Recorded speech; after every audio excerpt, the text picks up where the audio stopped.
Hi, thanks everyone for having me. It's great to once again be at an LSF Federal Council. I hope you're all having a great time and so forth. Now, I've been asked not to... I normally, when I come to these presentations, talk about tax regulation, spending, why the Abbott government is being socialist, spending too much, and they need to start spending less, etc. But this time I've been asked to do something a bit different, which is to talk about religion and liberty. So this is going to be slightly different to my usual rants, those of you who've heard me before. But it's a topic that really interests me. And I think it's useful, and I hope some of the things that I have to share you'll find useful as well. I should note I am actually speaking in a private capacity in this talk. Now, the initial obvious thing to do would have been to talk about the various legal cases that are in the media at the moment, whether it be same-sex marriage, legal cases in the US like the Hobby Lobby, religious freedom and rights, those sort of things. But I sort of came to the conclusion that, well, you probably already know these sort of things if you read the media. I'm not going to say anything new. And likewise, since I'm addressing ALSF and not the National Union of Students, I probably don't need to go and tell you why religious freedom is a good thing. I'm assuming we're going to take all of this as a given. So instead, what I want to do is talk about the history of Christianity and classical liberalism and free market thought in Christianity, which is something which I don't think is discussed enough. And I'm personally quite dismayed very often when I see this debate. First of all, because I see a lot of misunderstanding and blatant ignorance by people attacking Christianity on one side and in the media and so forth. But even more disturbingly, I see a lot of self-proclaimed Christians going out and having positions which are completely contrary to Christian thought. Whether this be the progressive Jesus was a socialist left, or whether it be conservative authoritarians who want to impose their views on other people. So these are the things that I want to address. I realise I'm not talking to a group of Christians, this is LSF, not the Family First Conference, necessarily, who I actually did address as well on tax reform. But what I want to say, so hopefully those of you who are Christians will find this useful. But those of you who aren't, even when I get into the boring theological bits, will actually find this relevant as well in your discussions with someone. So that if somebody comes up to you and they sort of say, we must ban this because the Bible says it, or Jesus was a socialist, let's redistribute everyone's income, you have the intellectual ammunition to be able to respond. Because, not going to give away any secrets here, if you simply call somebody an idiot, or respond without historical knowledge, you're not going to convince anyone. Far too often I see in these debates people going out and saying something which is completely just historically wrong and looking silly in the process. Or secondly, going out and saying things which are insulting and so not converting anyone in the process. So what I'm essentially going to try and put out in this speech is, first of all, several points. First of all, that interwoven throughout Christian scripture, tradition, and teachings is the fundamental principles of individual choice. In the words of F.A. von Hayek, individualism, in contrast to socialism and all other forms of totalitarianism, is based on the respect of Christianity for the individual man. Secondly, that in our present day, Christian values and our common human rights concepts are very, very similarly related. So we need to look at these things in context. Thirdly, that Christian teachings align with the classical liberal vision of what a state should be. Fourthly, that they agree with free market economic principles, that we should care about these things, and more importantly, what this means for both libertarians, Christians, and anyone interested in politics. So to go to the very beginning, I would argue that, which is the issue of individual choice, which is a fundamental principle of classical liberalism. If you look at Christian teachings and the history of Scripture, these things go hand in hand. The freedom to accept or reject God has been something you can see throughout Christian Scripture, both Old and New Testament. Starting with the second book of Genesis, Adam and Eve, who were given the freedom to accept or reject God. You see this throughout. In the New Testament, Christ permitted people to reject him. Christ grieved when the rich young ruler, for example, walked away, but he never used force to change his mind. God has never told Christians to try and use force to make others love and obey him. Christ never took arms to convert people, nor did his disciples. To the contrary, the teaching was always, take up your cross and follow me, not take up your sword and force your neighbour to do so.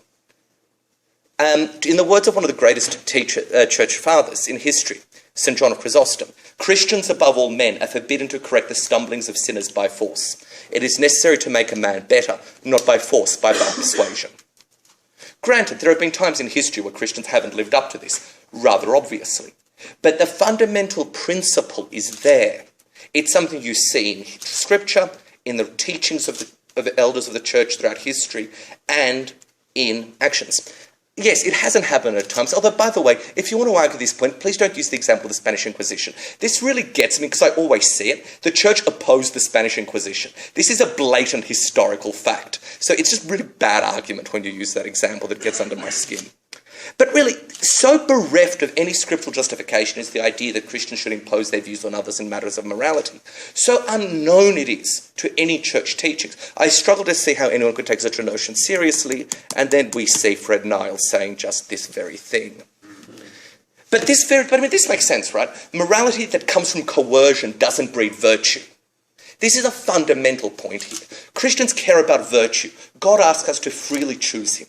Neither of these things are possible without freedom of choice. If we are to act justly towards our neighbour, we must freely choose to do so. Yes, a society can, in the short term, have a social order with justice and morality without choice. But this would be morally empty. It would constitute an affront to human dignity, and it would deny the crucial elements of individual right reasoning and free will that are essential to what Christians consider the good life. So hopefully that dismisses a Fred Nile. There's a second and greater threat, though, which is important to note here, that of morality and virtue ethics, the dignity of the person, equality and individual rights. The unprecedented historical recognition of what we now call human rights reflects widespread recognition that each individual enjoys the same dignity as a certain person by virtue of being human, a dignity that isn't dependent on variables like economic status, race, religion and so forth. This is historically a Christian concept, in the West at least. If everyone is equal in the eyes of God, we're all made in God's image, it doesn't matter what race you are, what career you are, and so forth. It doesn't matter that people are different. They're all equal in the eyes of God, and therefore, by necessity, in the eyes of man also. This was the jurisprudence that Christianity brought, taking some Aristotelian principles and absorbing them in the Christian tradition by the Apostle Paul, then developed further by the medieval scholastics as well as Protestants, then like Grotius. Justice is understood as giving people their due or what is rightly theirs by virtue of individual dignity. This view of justice meshes with the scriptural understanding. Now, people say, oh, well, this isn't a Christian thing. Well, actually, it kind of historically was. The concepts of dignity, equality and charity were so radical when first presented by Christians in the Roman Empire. The Christians were mocked and derided for weakness by the then popular culture. More modern philosophers like Nietzsche, who I'll get back to soon, attacked Christianity precisely because they believed in equality of man. How can you say people are equal? This is ridiculous, is what was the prevailing viewpoint. You can't have any historical argument that it makes even remotely sense without recognising that the values of Christianity were those of individual rights. And the century in demystifying political power, its stress upon social pluralism, where we're all created in God's image, and its elevation of the virtues of charity and mercy is what we currently consider morality. In the words of G.K. Chesterton, the modern world, with its modern movements, is living on its Catholic capital. It is using and using up the truth that remained to it out of the old treasury of Christendom. Yes, morality existed in the pre-Christian era, and it exists in other cultures. But those of you who have read ancient history, if you read the Odyssey or the Iliad and all of those sort of classical texts, what was the morality there? It was might makes right. That was the classical morality. Bravery. Going out and slaughtering your enemies. Not individual rights. This was nothing to do with the morality back then. And it was the ethics of a Rome that encouraged infanticide. It's not an ethical framework that we would applaud today. And now, in the West, we have at the moment still a lot of these values. But this is by no means universal. Think about what happened when the Jacobins took over France. And then, you had the reign of terror. The Nazis, the Soviet Union. For all of these states, which were rationally atheist, the pursuit of other goals, unchecked by belief translated, led to unprecedented suffering. Going back to Nietzsche, I think Nietzsche was actually a really, really good philosopher against Christians. If you actually want to read a good philosophical attack on Christianity, go there. But look at his views on the state, which led directly to Nazism. The philosophical concepts of the overmen and the undermen, Übermenschen, and so forth. Hegel, then adopted by Marx, had this sort of rationalist didactic saying that, this whole process governs history. The French Revolution, which once again, as I said before, led to the guillotine. We can go on and on here. Rousseau, another philosopher, then went out and said, Christians are terrible people because they'll never be good servants of the state. He's exactly when the cross chased out the eagle, all Rome.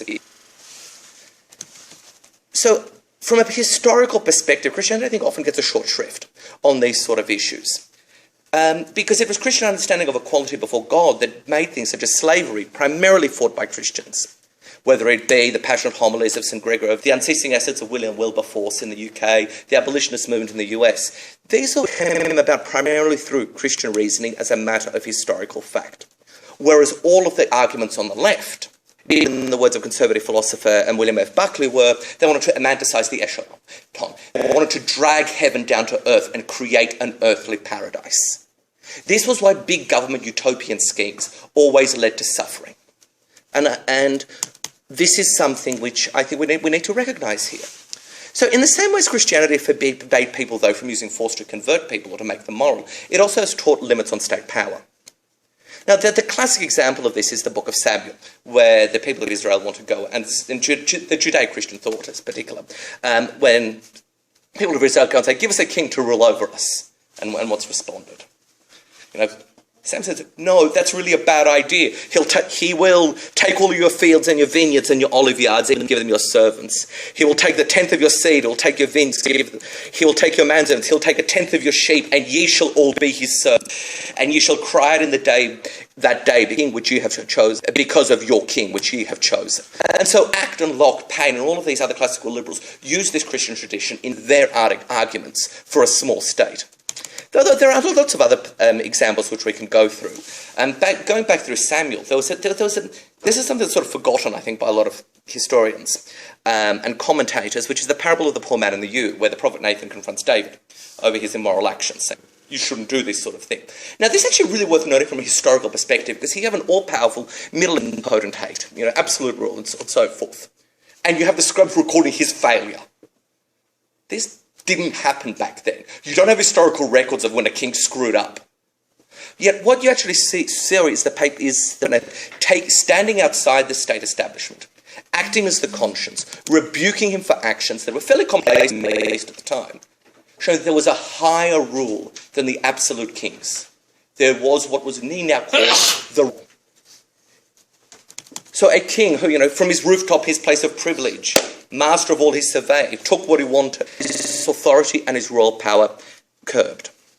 This insistence that kingship is subject to a higher law, that the king in the end is only one other person, destabilises the claims of kingship and is, as I said, the origin of what we call the rule of law, which is why Christians have consistently used these sort of examples to speak up and question secular power, which I won't go through now, but there are many of them. So this sort of ethical account that there are higher powers than simply the earthly one is something that classical liberals really should like. Because because the entire point has always been trying to curb government and maximize freedom. Especially in a day now, we sort of look back and say, there's other Old Testament saying the government at most should take 10%. He's saying, the warning was that the king would take 10% compared to the high tax rates we've got now, where they take tax rates of 49.5%. So all of these things sort of show that people shouldn't both force their opinions on others, but on a basic political, secular level, that there is a higher law than simply what either a king passes or rule passes, which acts as a check and balance against government. And we can go through so many other examples of this. In the New Testament, Acts, which says we must obey God rather than man. Ecclesiastics, which notes, if you see the poor oppressed in a district and justice and rights denied, don't be surprised at such things, because the increase of the land is taken by the king. The king for himself profits from all the field. And you saw all throughout, the Testament, people denying earthly authorities. So, more recently, though, it's become sort of trendy to say Jesus was a socialist. It's memes all the time. But look, Soviet leader Mikhail Gorbachev in the 80s sort of came out and said Jesus was the first socialist. Now, important point, because the left would like to control the moral high ground by having religious to support their elitist statist ideology, which would allow them to do even more damage to genuine human flourishing. Except, once again, there's actually no grounding to this. In a philosophical case, the case for the market economy draws upon a number of intellectual sources, which include a large chunk of them, the by Christians, especially what I said earlier, the late scholastics and Dominicans in particular, associated with Salamanca School, British classical economists, I can go on, but they all drew axioms which led to what we call the free market. A lot of them, in fact, came to economic principles from biology that were only, especially the Salamanca School, which only 200 years later were discovered by economists. So Christ's message to accept him as Saviour was always a personal one, an individual and a voluntary choice. Rejecting material things, he never advocated the use of force to redistribute income. Or he didn't say, if you don't pay your taxes, go to jail. The eighth commandment, right? Thou shalt not steal. There's a full stop at the end after steal. It doesn't say thou shalt not steal unless the other you and you want some of his stuff. It doesn't say thou shalt not steal unless you really, really spend your money better than you. So it's okay to steal. It even doesn't say thou shalt not steal, but it's okay to hire a politician to take someone else's money and steal for you. No, thou shalt not steal is kind of pretty unequivocal. And on top of that, that isn't enough. There's thou shalt not covet. So you don't even really want to have people distributed. The Christian viewpoint has always, therefore, been private charity. Yes, you should always give money to other people. Welfare is a good thing, but through voluntary choice. At no point in any of the scriptures did Jesus ever say the government should redistribute money. At no point did he advocate a command control style economy. Anyone who says this either is lying or hasn't actually read what they're talking about and is just ignorant. In fact, there is a redistribution request in the Gospel of Luke, where Christ is asked by someone complaining that he didn't get his fair share of his inheritance. Christ said, make this fair. He said no, and he could go in and chastise someone against greed. The Good Samaritan is another good example. Everyone knows the parable of the Good Samaritan. What did he do? The Good Samaritan helped someone. Did he go and pass a law saying, well, we need to go and re-regulate the roads to make sure this doesn't happen? Did he create a new taxpayer-funded social welfare program to sort of say, this is what we need to do? Did he force someone but gun sword point to go out and... No, he helped. This is a really fundamental point, which all the people who go out and, all the so-called Christian groups that go out and advocate for more socialism seem to consistently fail to realise. There's a difference between private charity and government charity. There are numerous other examples of free market economics, which I'm not going to go into. But I do want to quote St. John again, because I think this is one of the best examples of this from one of the great Christian orators. Should we look to kings and princes to put right the inequalities between rich and poor? Should we require soldiers to come and seize the rich person's gold and distribute it amongst his destitute neighbours? Should we beg the emperor to impose a tax on the rich so great that it reduces them to the level of the poor, and then to share the proceeds of that tax among everyone? Equality imposed by force nothing and do much harm. Those who combine both cruel hearts and sharp minds would soon find ways of making themselves rich again. Worse still, the rich whose gold was taken away would feel bitter and resentful, while the poor who received the hands of soldiers would feel no gratitude, because no generosity would have prompted the gift. Far from bringing moral benefit to society, it would actually do moral harm. Material justice cannot be accompanied by compulsion. A change of heart will not follow. The only way to achieve true justice is to change people's hearts first, and then they will joyfully share their wealth. Now, this is 1,000 years ago, considered by all the Christian churches as one of the greatest figures in history, advocating what is classical liberal views on the redistributive role of the state. Yes, he also spoke about charity and how important it was, but this was done in the context of being voluntary. So we can also then go and look at all the other things about the inviolability of private property. I mean, it was, again, Christians like St. Thomas Aquinas about the moral benefits of private property. In the words of St. Thomas Aquinas, because men live together, they advocated because men live together longer in greater peace, where everyone is content with his own. We, in fact, notice that quarrels often break out of things in common without distinction. And again, we saw, Adam Smith and some of us who used these arguments and developed them. The Salamanca School is actually fascinating if you want to go into it on how they forced in the 16th century all the things that we now consider classical free market economics from a theological level. And this Christian view is what actually allowed historically capitalism in many places to develop. At a time when a lot of the other mysts and cults of the world emphasised mystery and intuition, Christianity emphasised reason and logic as a primary guide to religious truth, something which isn't focused now, but is simply a question of historical fact. Influenced by Greek philosophy and adapting them, Christians always taught that reason was the supreme gift from God, which, as it ended up developing, is what led to a capitalist free market state. Where it didn't, it was usually because it had greedy rulers because of it. So if you're arguing with people about this sort of, there again, these matters of history are something which people should really, because there are so many myths that circulate which are simply historically wrong. The science debate, Christianity was hindering science, is simply completely factually wrong in almost everything. But this is a different side tangent, but there's some good readings that I would recommend if you're interested after this. So what does this mean, right? Now, if for those of you here who might be Christians, the demand of the Gospels are of a profoundly moral nature, but they do demand more than simply a proper ordering of your life. There is a social dimension there. So which is elements of charity, etc., are popular. But if you want to actually do this and you support a failed economic policy like socialism, you're not actually doing anyone any good. In the same way as the believers who declare for worthy ends and then don't do anything about it, same if they support bad policies, they do little more than salve their consciences. If you go out and say we need to increase taxes so someone else can pay for something, and you're actually being morally virtuous. Now, it's an incontrovertible fact that in the last couple of decades, the state has deliberately attacked and chipped away at most civil society's institutions, replacing it with their own systems. The end of this has been a total dependence on the state and the steep erosion of a lot of things that were previously in the public sphere. But this is no argument this is an argument, if anything, to engage in this even further, because the state is simply too pervasive to ignore.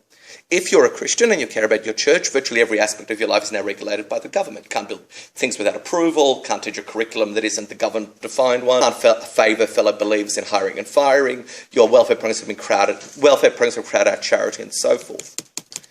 But the other problem here is too many Christians go out and say, well, we've got this problem here, let's get the government to fix it. First of all, as I said before, this isn't theologically, historically correct. Importantly, it's really tactically stupid.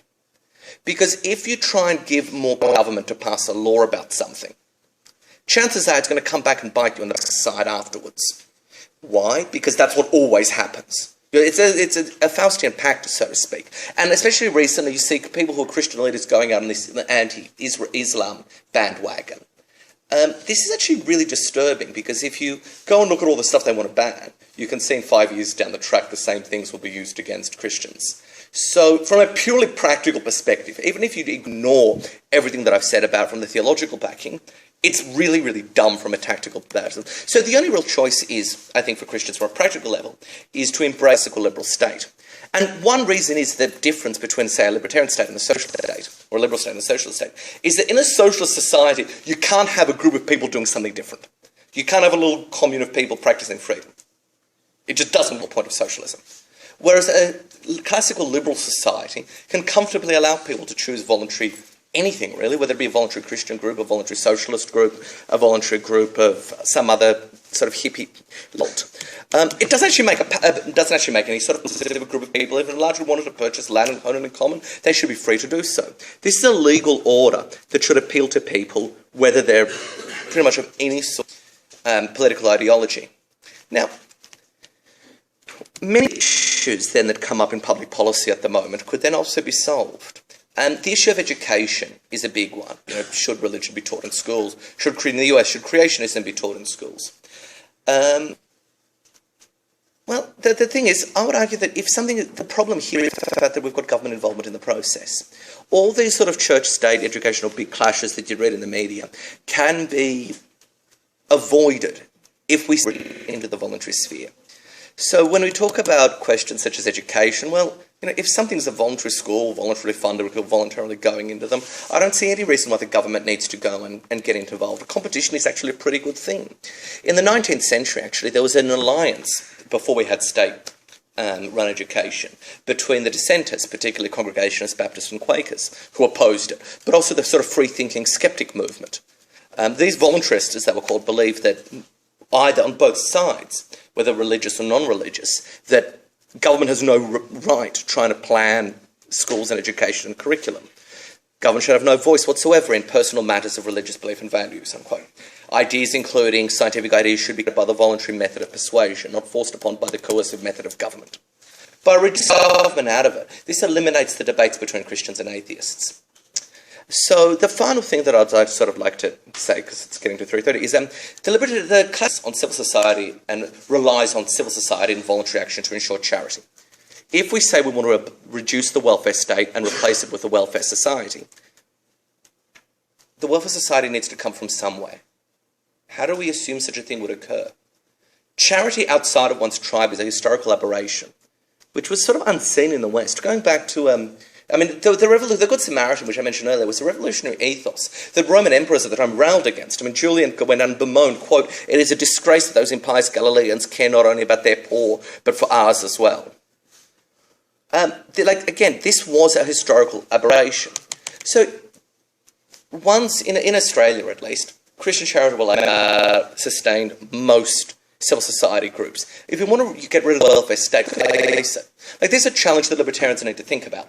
I'm sure that there are things that come up, but we can't simply say, let's abolish the welfare state, move seconded, passed unanimously, without what will be in its place. So if you're a libertarian who hopes that we remove the state tomorrow, a flourishing civil society needs to rise up and assist those in need. This depends on a system of virtue ethics that values charity. How in the post-Christian era we're currently living in will this actually take place is, I think, an open question. Because, those of you who heard my ramblings at ALSF last year, where I argued about the need for a strong civil society and cultural norms to go hand in hand with reducing welfare, I mean, this is the thing that I still want to keep coming back to, because I think there's a serious challenge in society, we're most Christian, in trying to determine what ways we'll still be able to have those things, what sort of how we will see morality that comes out in a positive way, rather than the morality we saw in so many atheist states. I certainly think there's a way. I don't necessarily think that you need Christianity for morality, but if most of the morality we have at the moment still comes from this tradition, the further we go away from it, what's going to happen? So, just to conclude, as I said, I realise this isn't a typical ALSF speech, and I hope that I haven't bored you all too much, and if you actually want my opinions on the topical matters of the day, I'm happy to give them to you in Q&A. But hopefully, at least, I'd like to just conclude by saying that if anyone actually understands Christian tradition, scripture, and theology, you inevitably have to have a viewpoint that coincides with small principles on matters of individual choice in enforcing morality, on issues of economics and free markets, and on issues of the role of the state, specific. So when people come up and sort of argue against this, whether it be the progressive left Christians, or who want more and more tax redistribution, or want more and more moral redistribution, don't necessarily, those of you who aren't Christian, which I'm assuming is probably most of you, don't necessarily accept this as representative and actually go back and say, well, look, what you were saying goes contrary to what's been seen. So I think I'll end it at that and leave it open for if anyone has any questions.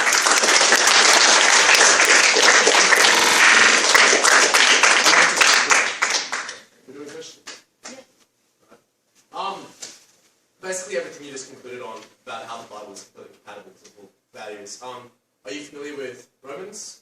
Particularly Romans 13, yes, which stresses the importance of authority and submitting to authority, and that if one defies the authority of the state, they also are defying the authority of God. Certainly.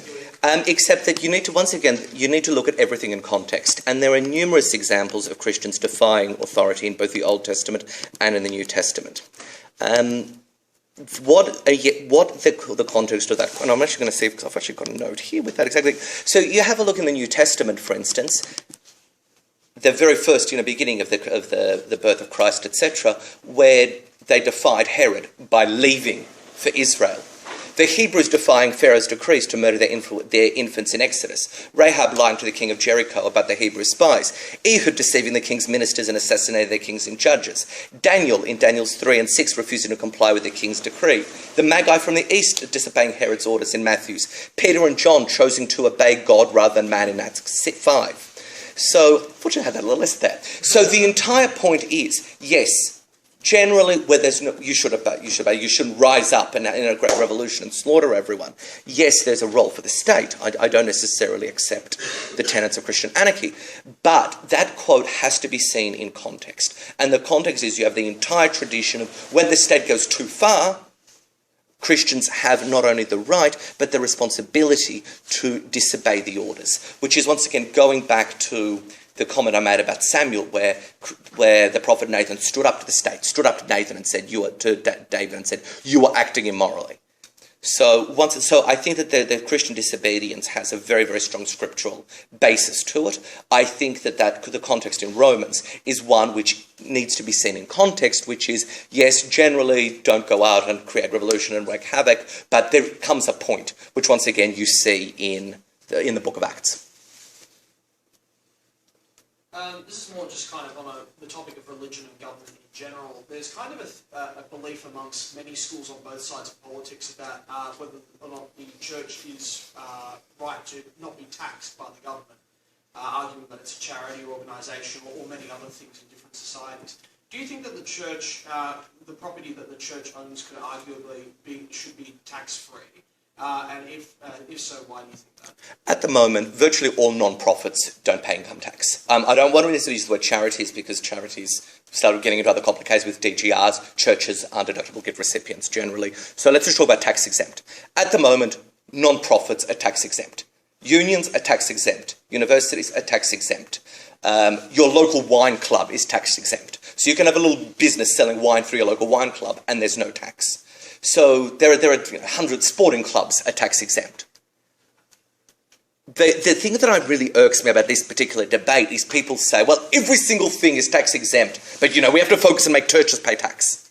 Like, to single out one non-profit and make them pay a super tax when no other non-profits want to pay tax, simply because you don't like that particular non-profit, I think is quite odious.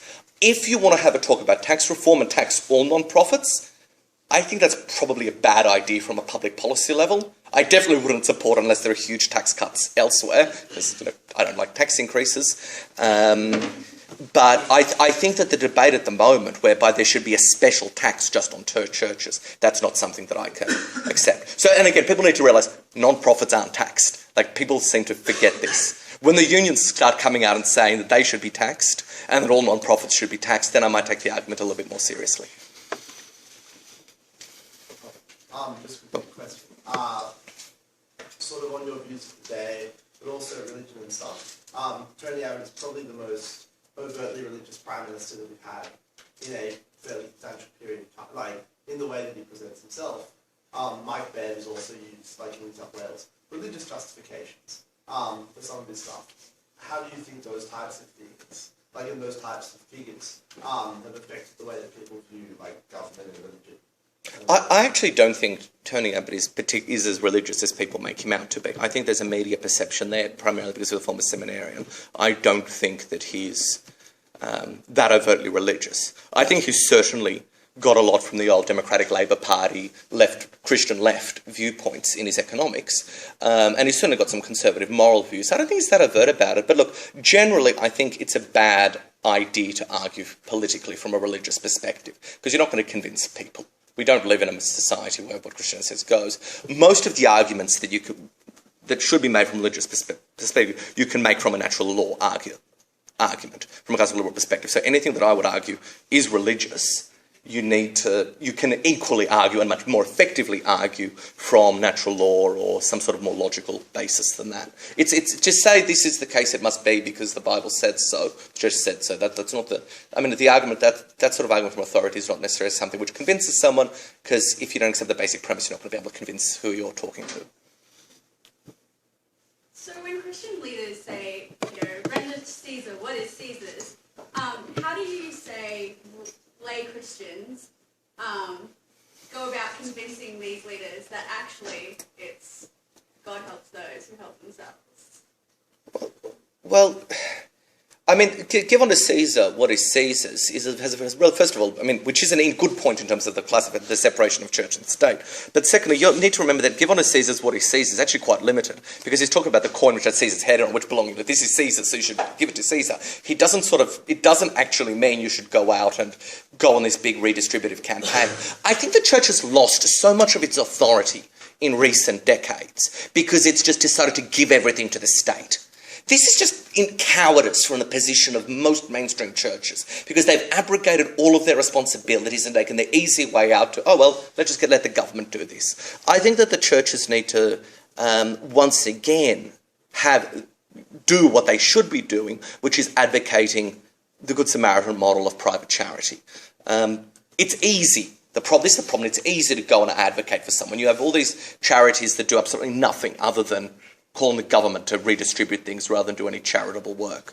So I think you need to actually do the hard things, yards, rather than take the easy way out. So we've had like a good discussion, like that is very intellectual about history and like things like that, and religion and liberty. I know, it's uncharacteristic for me, I'm sorry.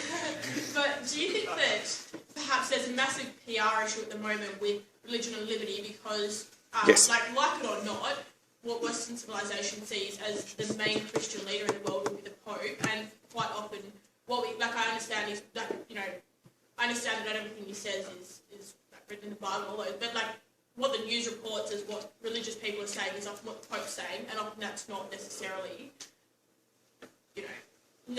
pro-liberty. Correct. And this is a PR problem. Look, I wanted to keep my talk sort of universal as things all Christians would agree with, and not necessarily single out any particular view. I agree that it's a problem that the Bishop of Rome's pronouncements are viewed in such a way, and the current one is a socialist. I'm not going to call him a heretic during my speech, it's okay. But yeah, look, it is a problem from a PR perspective, which is why it makes it even more. Important, I think, for people to realise that, from a Catholic perspective, for instance, if you are a member of the Church of Rome, go and look what the Acton Institute does in the US on religion and liberty and economics. Like, they're actually trying to get economics taught at seminaries, which is actually, I think, a really, really interesting concept, because they think, well, priests, bishops all talk about this sort of thing. Let's teach free market economics in seminaries. So there's some interesting things in the long term there. But this is a PR thing. So unfortunately, yeah, the PR problems are there. So I'm not going to... Didn't even get a gay marriage question. Oh. Just before we get into that fight, because no one's beaten anyone up yet, and the gay marriage fight might do that, I'd like to thank Tim for coming.